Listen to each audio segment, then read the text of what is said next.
Welcome. My name is Gena Timberman, and you are listening to Timber People, a podcast about people who, like timber, are strong, build and create, who gather us together like fuel that feeds fire. People who support structures of our community that uplift and protect. Welcome to the show. What an exciting day to welcome friends and co-founders of INDIGICHIC.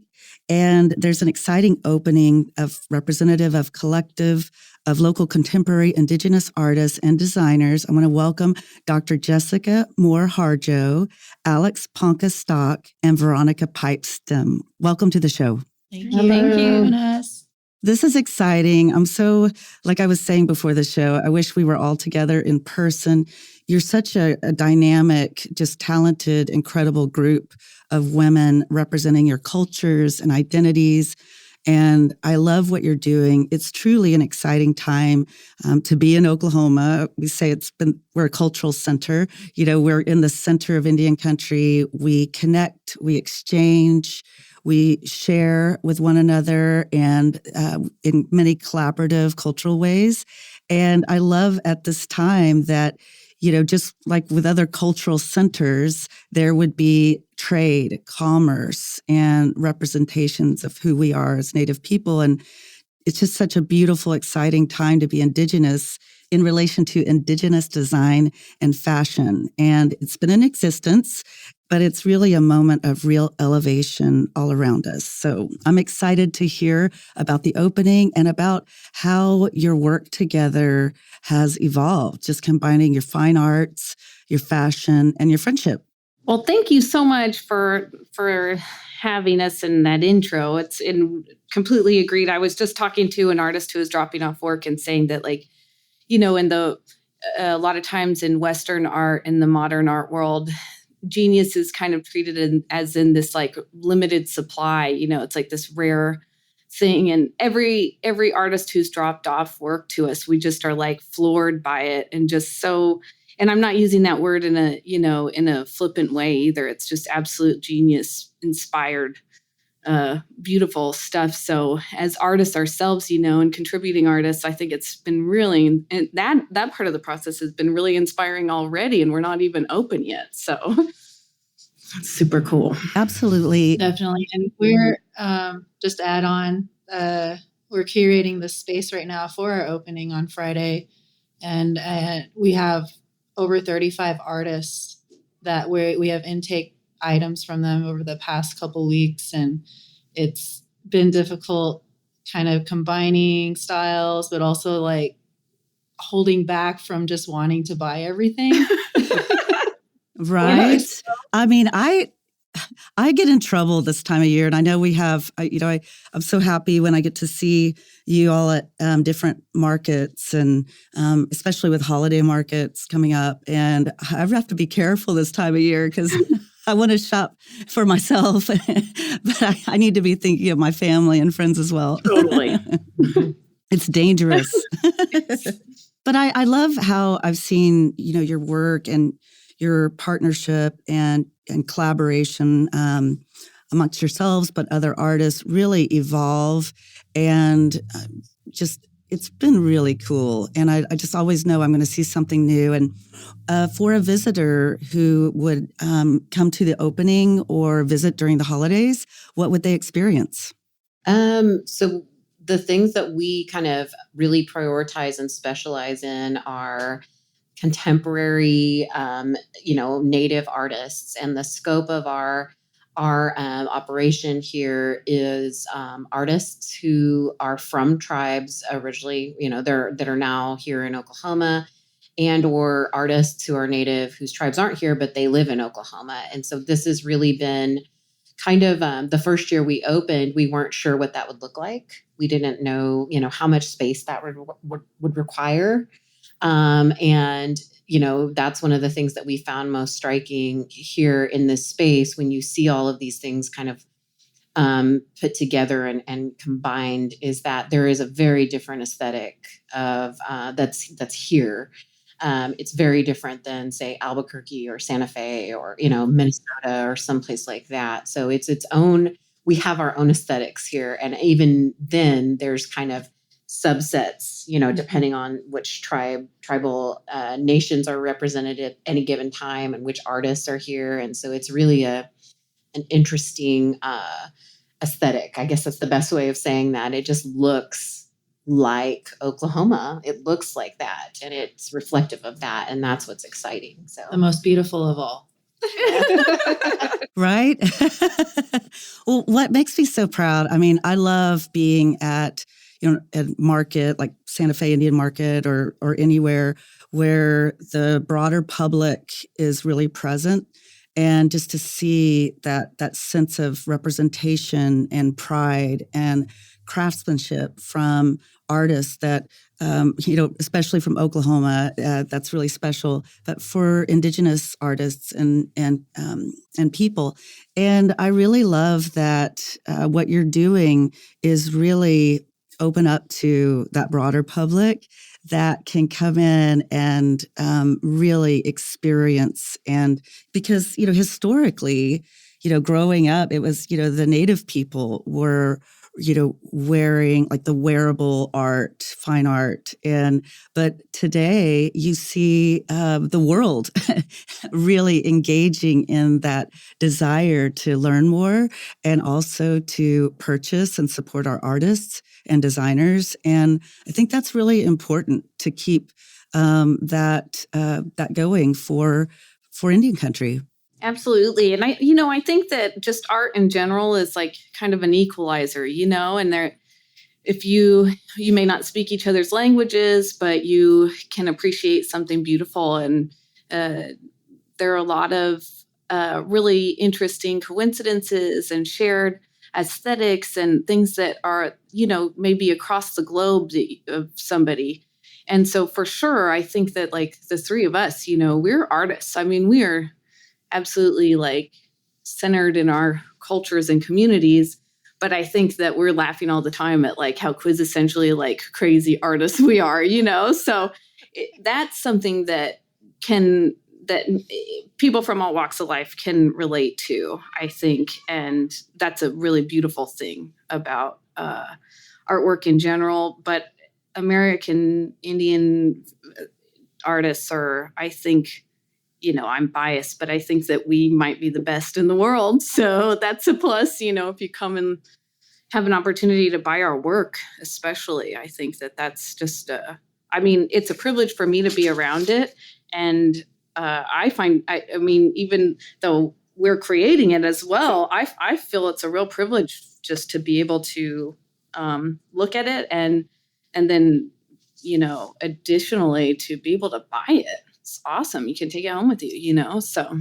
Absolutely. And in today's world with technology and social media, that the world can connect with you through Instagram and Facebook and their website and your own sites. And, it's great to see that out in the community. I mean, I can have like a lot of people, love-hate relationship with, social media, but Van, I really love it when I get to see your awesome work on social media and get to visit your sites to see what cool things you're doing. And I know that, seeing Veronica's work on Etsy, and I know that, you all have different ways of engaging with the public and everything and similar ways. And it's just, I'm really happy for you all. One of the goals of our store is to allow artists to have that capability to sell stuff in person, which goes beyond the social media sales and the Etsy sites and the websites, particularly because we're focused in on Native fashion arts. Clothing is a big thing that it's hard to gauge what that's going to look like in person and be able to visualize yourself in it. So we do have a dressing room in our space, and you're able to touch and feel the garments and buy and ask questions about each piece, which you don't really get that sort of sense of doing that on a website. So Absolutely. I wanted to mention that because it's unique. It is. It truly is unique. I mean, anytime I wear, Native designs from, especially my friends, someone I know, artists that, I undoubtedly always get complimented. And that's really great. And I say, like, I like to represent who I am as a Choctaw woman by buying Choctaw things, but I also like to collect from my friends.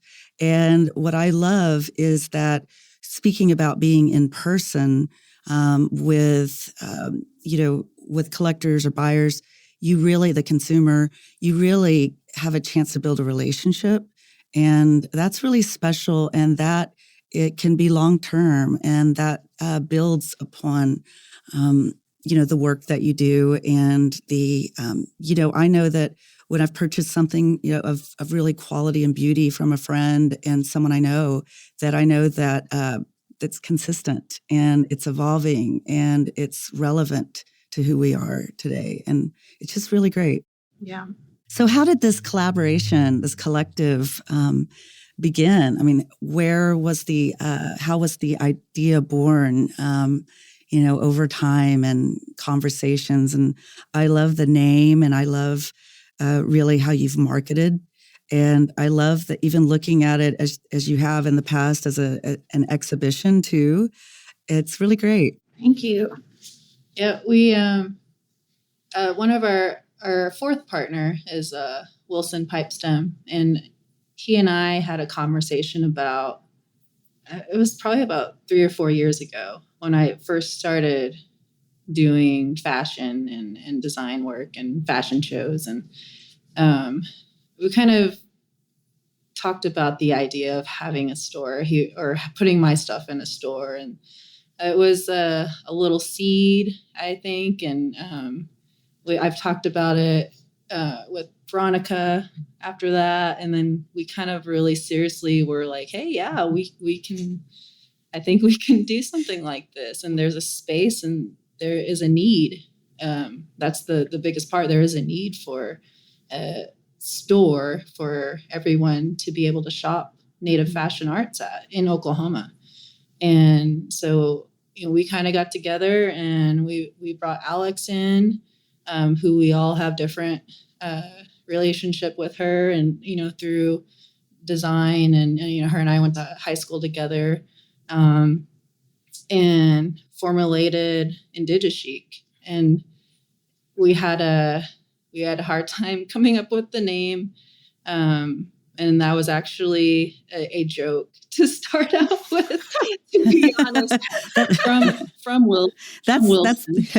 So he's been deemed our creative director because he throws out these crazy little ideas, and but they're actually really, really good ideas, and we make them happen. So we started calling each other INDIGICHIC just because we didn't really, I don't really know how it became yeah, that's what we should name ourselves. But it fits. It exactly describes what we want our store to represent. We want this chic fashion, this elevated fashion that is very, very visible and possible from Native artists that we have in our store. I really love it. We have to give a shout out to Wilson. He's a good friend from OSU.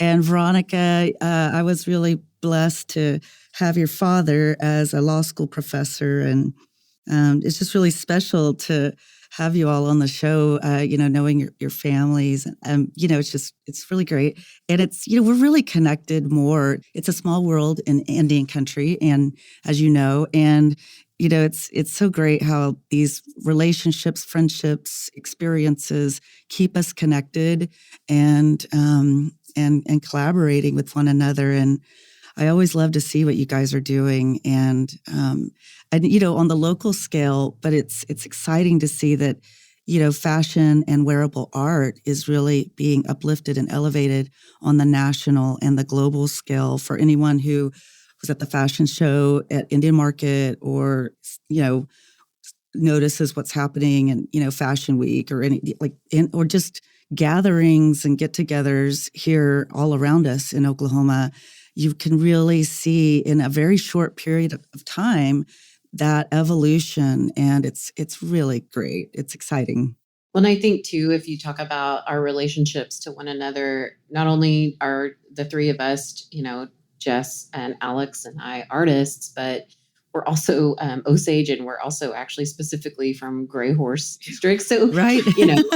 all four of us, and so we know each other's, parents and grandparents and cousin, and we're probably we are related. Some of us are, and Right. so have a very close knit relationship there, in addition to us being artists. And so I think that's also that guides some of our business decisions and how we treat one another, and the things that we do there, and it also really informs how we want to be in relationship with other artists that we're working with in our collective. And so we have this thing that we call relational curation, right, where our curation processes are heavily informed by the relationships that we form with other artists, and we are extremely aware and familiar with maintaining community among ourselves as owners, but also with other artists. And so that really does guide our process in many ways as well. So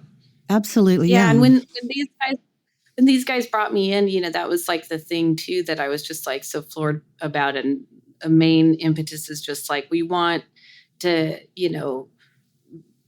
not only have the privilege of working with these like incredible artists, but to really take care of them and to do the right things with them. Because as artists ourselves, we know that it can be a really dog-eat-dog world in the art business. And most consignment or any kind of like showing that you have where your work's for sale, the gallery or the shop is taking 50%. And we wanted to see if we could do a little bit better than that. And just really, in every interaction with our artists, we really aspire to treat them with the utmost respect, which oftentimes, artists really just don't get that kind of respect in typical American society. So we really just, what Veronica said it more eloquently, but yes. No, I think this is an important conversation, because it goes back to what we were talking about earlier about, being in person and those relationships. And it's about reciprocity, that it's artists, by artists, for artists. And it's about engaging in those values like respect and community. And I love that, there were times in our histories that, we couldn't express our identity. And today we can wear what we want to wear that expresses our cultural identities and our individuality on our terms. It's kind of like the importance of Native people telling their own stories. Well, with what you're doing, we now have the opportunity in today's world to tell our own stories about who we are through how we represent ourselves to a broader public, to, in popular culture. So, it keeps us connected to culture. It gives us a safe space and ownership in the prideful ways that we like to present ourselves.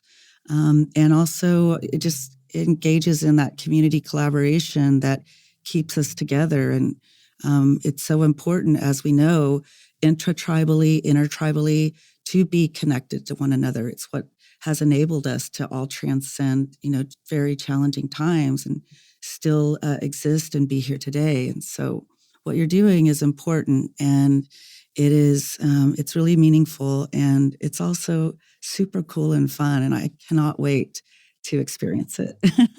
So I want to say thank you. Where could a visitor learn about the location, or if one of the listeners wants to really find out more about INDIGICHIC, where would they go?